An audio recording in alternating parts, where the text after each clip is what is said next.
Yeah. For sure. And so that's like, you just have to be brave sometimes. But I think with women especially, the imposter syndrome, like, who am I to do this? Yeah. Kind of when I started the meetup, who am I? Right. Who do I think I am? Right. And I think that goes through our heads so much.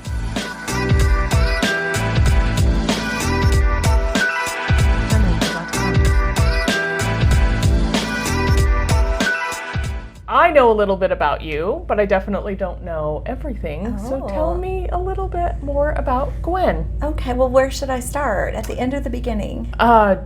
Definitely in the middle. In the somewhere. middle. The middle is perfect. Okay. So I was 20 years in corporate America in sales and management, running sales teams in the mortgage industry. And so if you go back 20 years until about 2007-8, when the mortgage crash happened, that all went away with the crash. So lost my career job, high-paying job, went to some other things that I didn't love, but met great people and learned a lot. And my last corporate job, I worked as National Sales Director for a company that does training for agents and lenders, and they also do CE. And so I was expanding them nationwide, which was great. We were doing, gangbusters. It was a small company. I was really good friends with the CEO. We used to work together at the mortgage company before.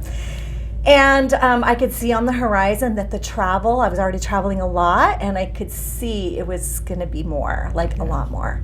And I would have probably been okay with that, kept plugging along.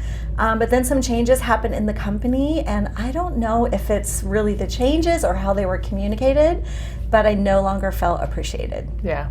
And I think with women especially, once we don't feel appreciated, we're like done, right? Yeah. So I knew a breakup had to happen. I wasn't in love anymore. I didn't want to travel that much and be away from my now husband and, the pups and all that. So it was like a breakup. We got to talk. It's me, it's not you. I'm not in love anymore. So I left that job, and I didn't know what I was going to do. Interesting. And Heath, he wasn't my husband then, but he is now. He was super supportive, like, figure it out. So I took some time off. I got to go to China with my mom and dad when it was still safe to travel to China. Right? And just kind of like, what can I do? Because I love helping other people build their businesses. My sphere is real estate and lending. That's my expertise. I have a little bit of a compliance in me too. So it's like, let's CYA and not get in trouble doing all the things. And I love social media. So I kind of like, all right, this could be something. I see people need help with it. They're not doing it well. Yeah. And so I just kind of said, this is what I'm going to do, and built the Socialite from like ground zero, no clients, nothing. But a whole lot of great contacts. Yeah, lots of contacts. And I took one couple that were newer to Boise. They're agents. You probably know who they are. And I said, hey, I want you guys to be my guinea pigs. If this works out well, I know you'll tell everyone. And it did, and they did.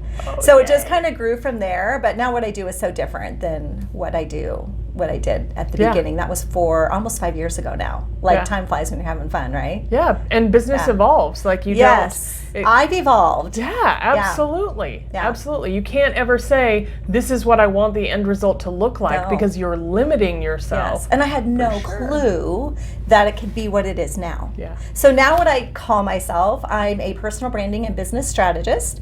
I help mostly women. I really prefer working with women in the real estate industry, lending and real estate, how to uncover their superpower to build an authentic business without the ick of cold sales. Yes. Because I find most women especially, like the cold sales is just like ick. It's like the last thing I want to do. I don't want it's no fun my clients to all. go door knocking, honestly. It just sounds like the most hideous thing ever. Yeah. So that's what I do now, and I do one-on-one coaching, I do challenges, I do workshops, I have the Boss Babe meetup, like all these little things that have happened.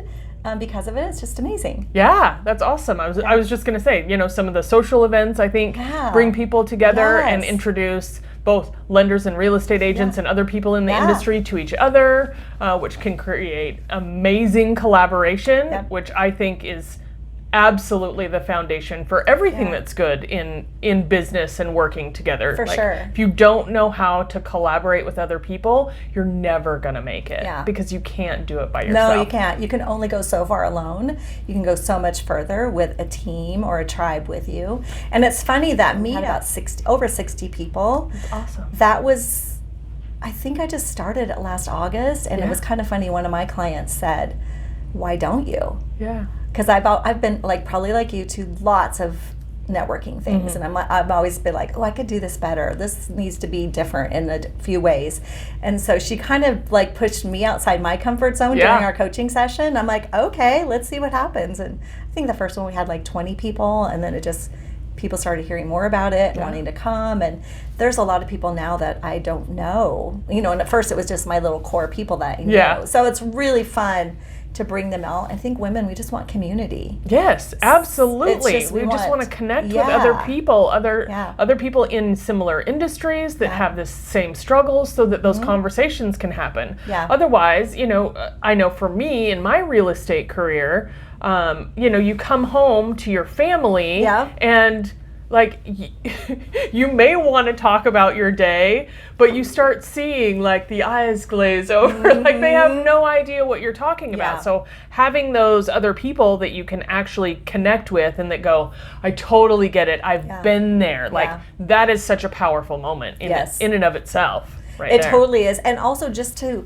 have someone to bounce things off of. And the meetups, it's like, I love the energy and the mix of people that come together. And it did kind of start out real estate and lending because those are my people, right? But now it's so much more. So I don't know where that will lead. I mean, we are almost taking over the space now, and it's, an awesome space. So we'll see what happens with that. But I just love being able to provide that for people.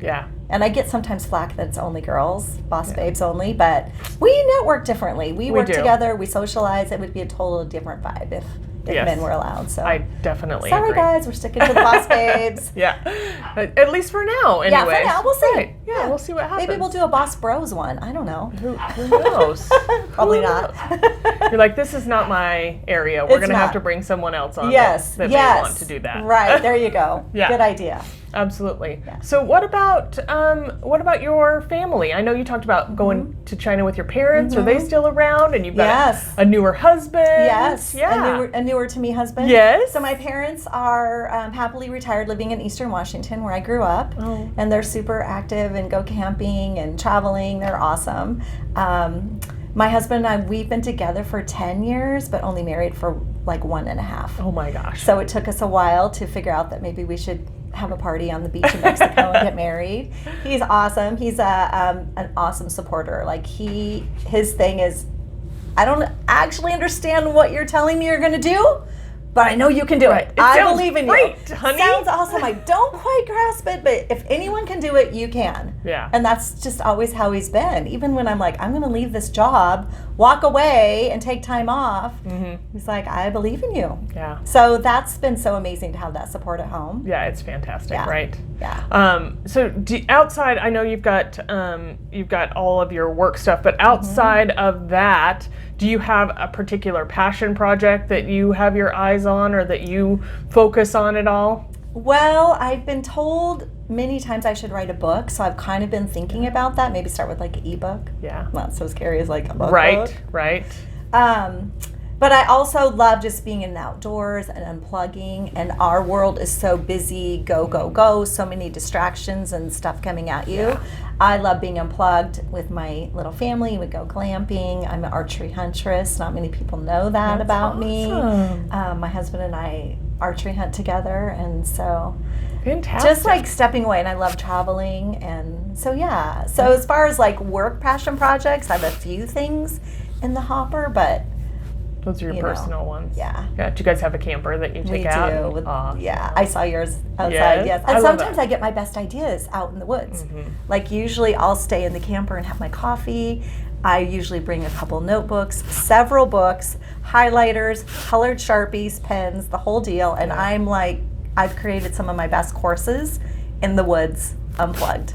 Writing it down old school way. I do this. I've done the same thing, not just in my camper, but anytime. Like I am a getaway writer for sure. Sitting in my office and writing, there are just so many other things that I feel like I need to be doing. So if I need to write or create, it's got to be a getaway. Do you like go to a hotel or? Yes, and all the things. One time I had a girlfriend who was working in Virginia, And I knew that I had this big bulk of stuff that I just really needed to get done. And she and I had been chatting, and I said, so how would you feel if I hopped on a plane and came to Virginia and stayed in your hotel room with you, because like, I just need to get away and get some stuff done. She became your writer's retreat. Yep, absolutely. Because there are so many distractions day to day. Yeah, and even if I know that I've got, this little bulk of content, I know I can finish it up in a weekend.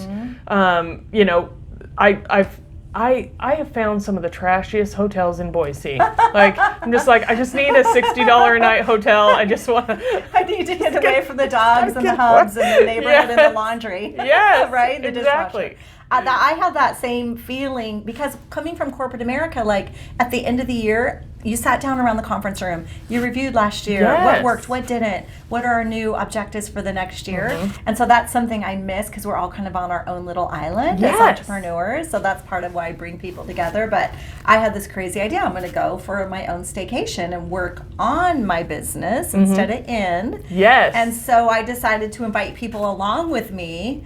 And I had a little Boss Babe staycation business planning in November, which was amazing. We stayed at a hotel. Everyone, like, that was a requirement. You can't go home at night. You got to stay here.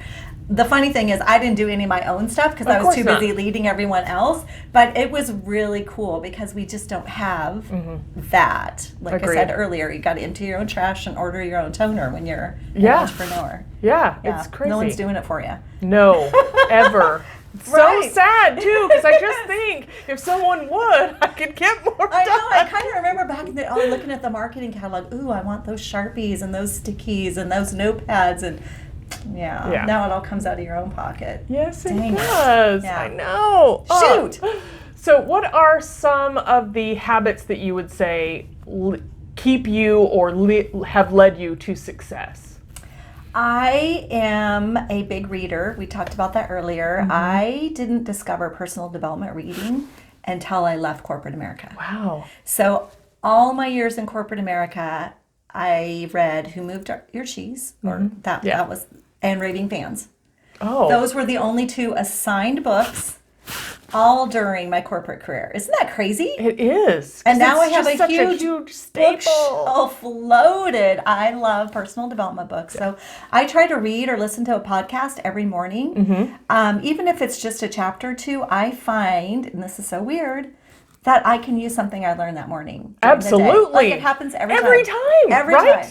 And anytime I feel stuck, or like I need some oomph, like I feel like I'm missing the reading. Yeah. Because sometimes you do get busy and there's so much going on, you can't sit down and do it. So every time I go to a conference, I just screenshotted some books on your desk. Like I'm like loading my Amazon cart and I've got new books coming. So I'm a really big reader, but I also think when you learn something, if you don't share it, it's wasted. Agreed. And I'm also a really good implementer because lots of people have good ideas, but they never implement. Yes. And so that's why I was asking you, what's your timeline? When's this going to happen? Like, let's get this thing moving. I'm an implementer and I take action.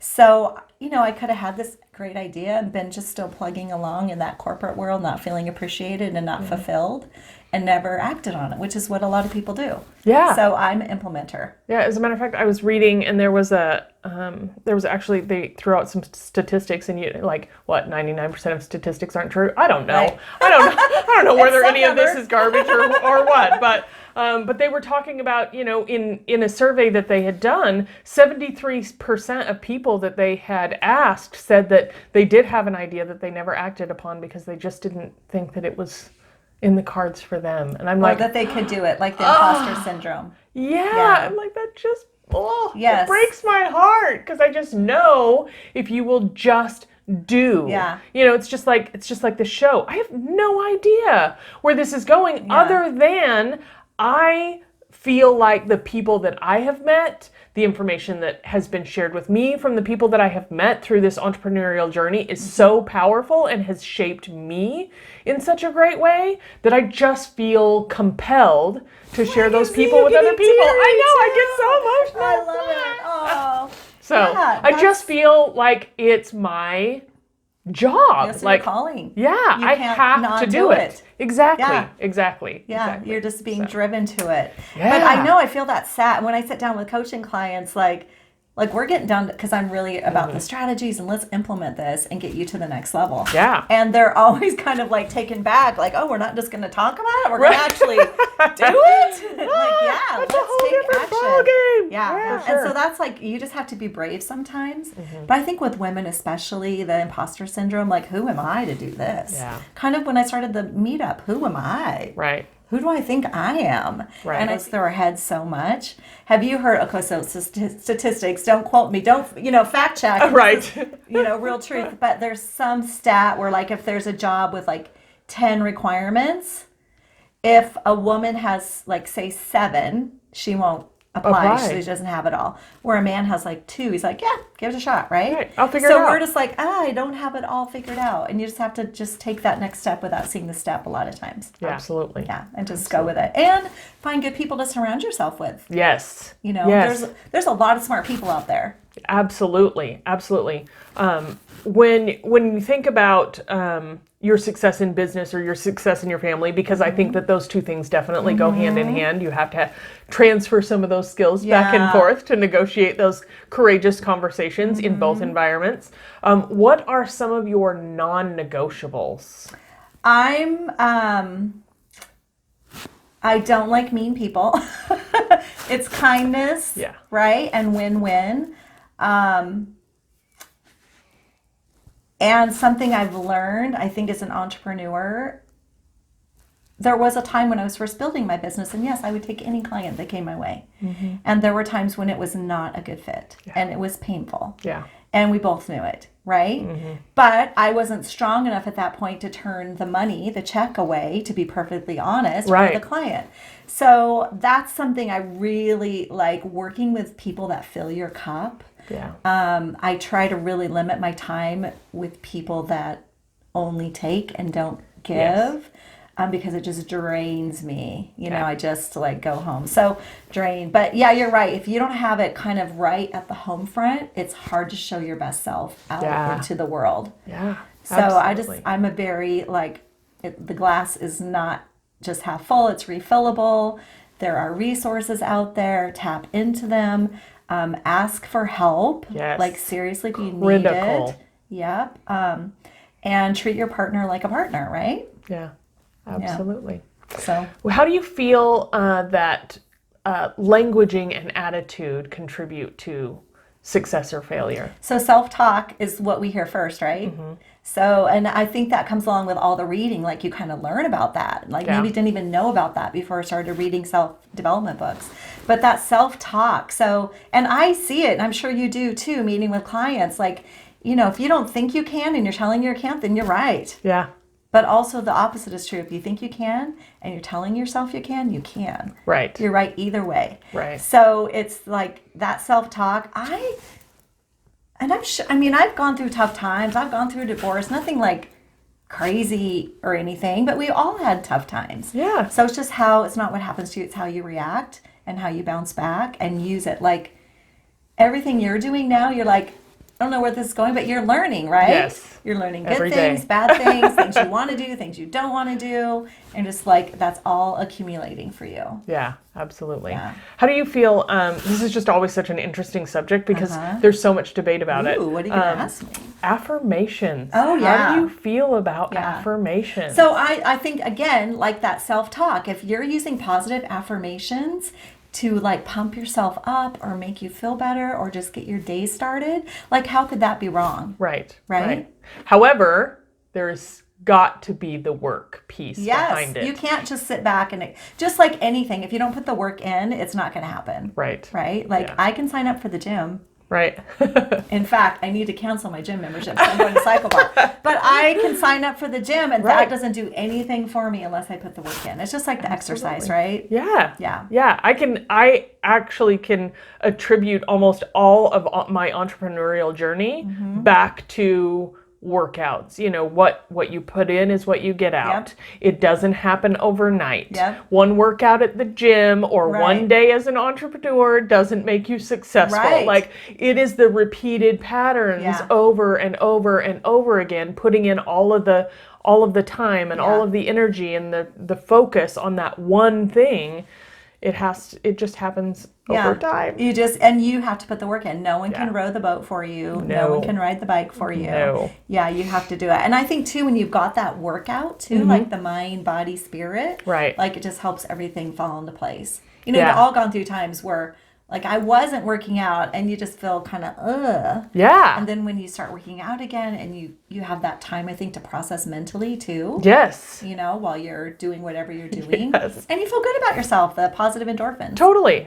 It just totally brings me back to the whole, and I don't know how you feel about it or care what everyone thinks about it, but, Jennifer Lopez and Shakira up on that stage at the recent Super Bowl, like, we've got both sides of the story where everybody's freaking out, and I'm like, but she's 50 and she looks so she looks so good, and everybody's like, she has personal trainers and she has a chef, and I said she had to eat the food. She had to get on. Yes, she had to do the cardio. Like, oh, well, and that's part of her job. The cardio is part of her job because she has to perform, right? Yeah. Yeah, I actually, I love this. Because I'm in my 50s. Yeah. I thought they were amazing. I'm like, go girls. Right? This is awesome. There were a few things like where I didn't use many crotch shots. But that's, it's all performance and cameramen and angles and stuff. But exactly. I thought they both looked amazing. They looked beautiful. We were all dancing at my Super Bowl party. Yeah. Yeah. Yeah, that's awesome. Yeah. That's awesome. Tell me some of your favorite little tidbits. Like if you were going to give somebody a little piece of advice, this is my best piece of advice. Oh, the best piece of advice. So I work mostly with realtors and lenders where their business is them, right? Their personal brand is them. I want them to use their face everywhere. Like you need to be recognizable. The whole key to being known, loved, and trusted, the first is being known. Yeah. Right? If your social stuff is all locked down, it's like your store's not open. Yeah. So that's kind of the first, like a tactical one. Like, let's open your store. Let's get you fresh and across the board. Also be really aware who your ideal client really is and get away from that I work with everyone. Right. That drives me crazy. Because when you're working with everyone, you have to vanilla-ize yourself so much that no one's listening or hearing or paying attention to you. So those are the two things, like knowing your personal brand, who your ideal client is, and then how to attract them. And it's just like this all authentic thing that surrounds you. Yeah. Kind of different than maybe old school methods. And it's not for everybody, honestly. Sure. Yeah, right? Because some people are super uncomfortable putting themselves out there like that. And those are the people who should just stay on the phone. Right. Like, and there's a place for that. Yes. It's not that that's wrong. It's just different. Yeah. And that's the thing too. Like, I could tell a room or coach a room of 20 in the same, let's call real estate agents, and give them this thing like that's going to magically grow their business and their influence. Yes. Their know, love, and trust factor. Tell them all to do the thing, and they're the implementers. Like, it's the 20% that will actually implement and do the things and see the success. Yeah. And I think that's a hard thing in our industry. We're also shiny object. Yes. Like, getting and collecting and all the stuff and not implementing and putting action. Yes. We're all about goal setting, but what are your actions that are going to lead to those goals? Right. The daily habits. Right. Yeah. Daily habits are so super important. Do you have like a morning routine or a nighttime routine that you follow like it's gold? I don't know if it's gold. It works for me. So, in the morning, my husband will make me coffee and we'll drink coffee in bed together. It's kind of our time together because he's an entrepreneur also, and he works longer hours than he's more production oriented than I am. I'm more, I can schedule my time differently than him. Sure. So it's kind of our time together. I do try to read. I started this push-up challenge this year. So part of my morning routine is I need to do my push-ups while I'm making my second cup of coffee. Yeah. So it's this whole tagging a habit onto a habit you already have. Makes it so much easier to implement.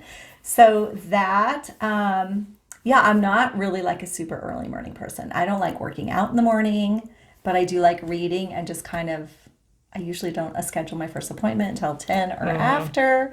Yeah. So it's not gold, but it works for me. Yeah, that's awesome. Yeah. It is gold for you because It makes sense. It Yes. changes the way that you approach every day. Gets my mind right. If I don't have time to read, I'll usually put a podcast on while I'm in the shower or getting ready. Yes. So I'll have something to go with me throughout the What day. are some of your favorite podcasts? I love Steph Crowder. I can't think of the name of it. I also love Stu McLaren. His is It's a Tribe Thing. Have you listened to that one? Yeah. That's amazing. Like what you could do with an idea, right? Yeah. Like you can monetize anything. I love Bob Heilig. He's more a direct sales podcast, but everything he says is really like social media and how to attract your tribe to you. Yes. I like Rachel Hollis's books. Don't love listening to her and Dave. Too much chit chat for me. Like I want to get down to business, right? Like let's jump into the meat of it. And there's one more. I might have to send it to you. I can't think of it, but okay. Let me ask you this. Yeah. Okay, you start listening to a podcast. Do you go to number one and listen all the way through? Yes. Me too. I have to. I can't go out of order. No, I have to go to the beginning and listen to them in succession. Yes. The only time I don't is maybe I've already listened and I just need a refresher on something or want to review something. But yeah. Some people are like, that's weird. Why would you? Right. Why would you go back? I'm like, I need to know all the things. I feel like it's like that's my version of fear of missing out, I think is what it is. What did they say in the beginning that maybe I missed? Right. Yeah. Also Brian Buffini. I like him too. Yeah. So what are your favorite podcasts? So I love listening to Megan Bryant when she puts one out. Obviously, just because she just makes me laugh all the time. Yes. I just love her. And she's just so real and vulnerable as a human. I just love her. So I definitely listen to her. The one thing that I listen to most, which is actually on YouTube, not necessarily a podcast, is Tom Bilyeu's Impact Theory. Oh yeah. I listen to it like a podcast. I turn it on when I'm getting ready in the morning or whatever. So I usually don't sit there and watch the two people banter. There's not a lot to watch. Right. But I listen to that literally every single day at some point or another, because he's just got some of the most incredible people that I've never, some of them I've never even heard of. And then when you hear what they've accomplished, I'm like, wow, what? Yeah. What? Yeah. I'm just blown away Yes. at some of the people that he interviews. And his wife is adorable. And so they've got relationship theory and there's health theory, which is always fascinating to me because, as we get older, trying to keep our bodies in shape and eat the things that we need to. And like, it just seems to keep getting more complicated in order to to fuel our bodies the way that we need to. Okay, I'm going to add him because I've heard so many great things about him. Yeah. I think I have one of his books. It's yellow and black. I don't know. I don't know the name of it, but that's the color of it. And my bookshelf is organized by color, so I know where to go find it. That's perfect. Maybe that's what I should do here. Put a bookshelf with my books in color order. Yes. Yeah. So what are some of the things that you do that keep you focused and on target? Because I know as an entrepreneur, the whole shiny object syndrome, squirrel, is a huge problem. Yeah, I really live by the calendar, obviously. One thing I just started this year within the last couple months is using Calendly like you do, where if clients want to schedule time with me, I've already pre-set out the times I'm available, and I'm pretty protective of that. Yes. So I only allow times on Tuesday and Thursday because I know I need those office times to work on the stuff. Right. And when I'm at home, on my island, working alone, I have to be in my office working. Yeah. It's so funny. I don't know if this happens to you, but sometimes you just feel like, oh, maybe a change of scenery. I'll take my laptop out to the living room. Well, then I'm fair game to the husband, right? We can have a conversation, and I don't want to be rude, but I'm like, babe, I got to get this email out. I need to be in my office. Then I'm off limits, and he knows I'm working. So the schedule, I am really trying to be better about planning ahead. For example, the meetups, I already have them on my calendar, where last year was like, oh, maybe we should do a meetup next week. Okay, let's slam it together. So I'm more organized. Yeah. And also I have a full year's calendar on my wall, having it planned out. So the staycation that's a great I mentioned. idea. Yeah, so that I came up with that idea in October. and pulled it off the first week in November. So I'm trying to get a little bit better. Like, let's give myself some lead time on some of these things. So you're not killing your energy drive. Exactly. Yeah. But like I said, I'm an implementer, so I will go in deep and I will get it done. But then that's also exhausting. Another thing too, I found when I do a speaking engagement or a training, I'm really tired at the end of the event. Like I'm given 120% of energy and you're up. Even the meetups, I'm like pooped. So I know not to schedule anything after, and if it's an all-day thing, give myself the grace of the morning off the next day. So just some of those things I've learned about myself along the way. I put it all out there, so I got to rest. Yeah, totally. Yeah, rest is something that I think I took for granted for a really long time. I never really needed a whole lot of rest. I could go really well on 5, 6, 7 hours. And just in the last year or so, I think really when a couple of months ago when I hurt my back and I had to stay down for a couple of weeks, and I was being asked questions like, how much are you resting? How much water? Like trying to gauge what I was really doing. And I realized I had cut myself down and I was only doing between 3 and 5 hours of sleep a night. Wow. And I was like, okay, that's probably not ideal for my body, where I'm at in this position in life. You know, I think maybe I ought to reconsider the value of sleep. I'm a sleeper. Yeah. Like I protect my sleep. We, on the camping trip, like, it's like 10 o'clock. I'm tired. I'm going to bed, guys. Like, I don't care that it's Friday night. I'm tired. I'm going to bed. Yeah. And even at home during the week, like I usually am in bed by 10. And I need like 8 to 9 hours of sleep. And that's when I feel my best. I would be a complete zombie on 3 to 5. Yeah. Like I just could not function, I don't think. Yeah. I was definitely having some lag time, and I don't think I was focusing nearly as well as I have now. Now I'm focused, I get between 6 and 8, and that seems to be a really nice comfort zone for me. If I can get 7, ideal. Usually only weekends do I get 8, but it works. And that's when your body like restores itself. You lose weight when you're sleeping. Yeah. I just love a cozy bed. Yeah. Just crawling into it at the end of the day. And if I make the bed every day, my husband like was the last one out of the house, the bed isn't made, I have to make it before I get back in for the night. You're like, that's the way it goes. That's the way it goes. I'm totally like I want my covers. Structured on the covers. Yes. I don't want messy covers. No. I tell him he has bad cover management. Like, let's manage these covers better. Let's get them smooth and get it taken care of. Yeah. So where can people find you at? They can find me on social media, Gwen Forsey, on all the places. Perfect. I'm on Facebook, Instagram, LinkedIn, and YouTube. I'm going to start pumping up my YouTube more. I need to do more stuff there. Because you'd be fabulous. Yeah. And they can email me at gwen@gwenforsey.com. Perfect. Yeah. Last question. Okay. How do you give back? Okay. So I have been part of 100 Ada. I help her kind of run the Instagram part of it and helping promote that. And I'm also the team captain on Kim Dimma's LLS Woman of the Year run. That'll be so fabulous. Team. Yeah. So I try to look for opportunities like that. But another way I get back, I don't have kids other than the fur babies. I really try to help not mold, but spend quality time with nieces and nephews. And we talk about things and, maybe things they don't feel comfortable with parents or like just want them to know that the cool auntie is here to talk about those tough things as they go along. So I'm always looking for something. I did do a little birthday club with some gals at the Women's City Light Shelter for a while.